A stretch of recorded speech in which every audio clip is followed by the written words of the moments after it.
ప్రధాన ఎన్నికల అధికారి ఎంకే మీనాన్ కలిసిన అనంతరం సజ్జల మీడియాను అడ్రస్ చేస్తున్నారు. లైవ్ చూద్దాం.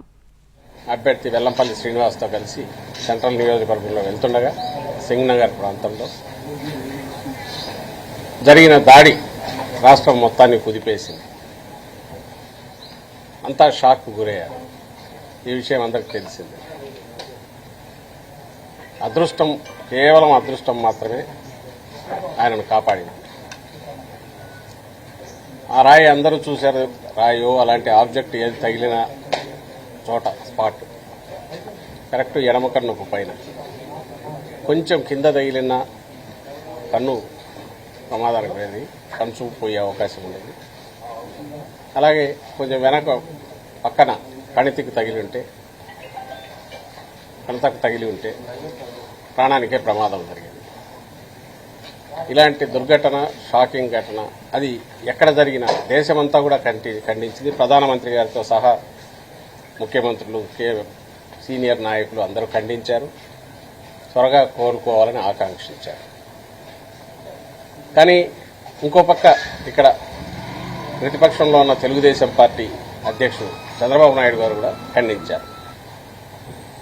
కానీ ఆయన ఖండన ఒకవైపు ఉండగానే ఇంకో పక్క ఆ పార్టీ అధికారికంగా, ఆ పార్టీ సీనియర్ నాయకులు ఇంక్లూడింగ్ చంద్రబాబు నాయుడు గారి కుమారుడు, ఆ పార్టీ జాతీయ జనరల్ సెక్రటరీగా ఉన్న లోకేష్ ఆయనతో సహా ఈ సంఘటనను మొత్తం ఒక డ్రామాగా, జరిగిన దుర్ఘటన ఏదైతే ఉందో ఇది జగన్మోహన్ రెడ్డి గారు తనంతట ఆడించుకునే డ్రామాగా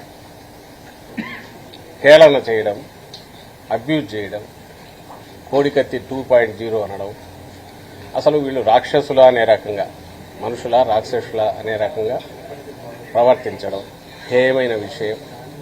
అది ఇంకా కంటిన్యూ అవుతుంది. ఎన్నికల నేపథ్యం, ఎన్నికల కమిషన్ ఇప్పుడు మొత్తంగా ఎన్నికల కమిషన్ ఆధీనంలోనే అన్ని వ్యవహారాలు నడుస్తున్నాయి.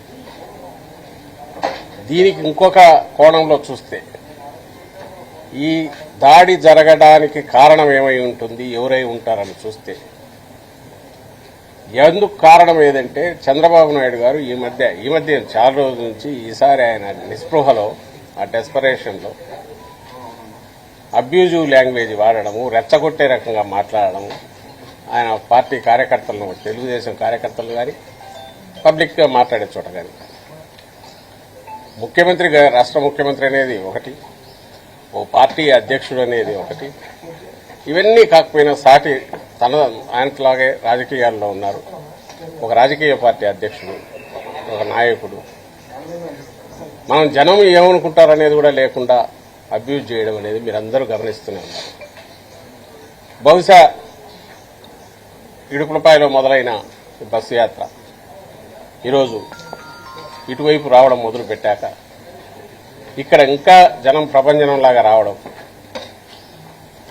ఎక్కడ రాత్రి లేటు బాగా 10-11 అయినా కూడా ఇంకా జనం అలాగే ఉండడం, వస్తున్న రెస్పాన్స్ జగన్మోహన్ రెడ్డి గారు చూశారు. తట్టుకోలేకను ఏదో కానీ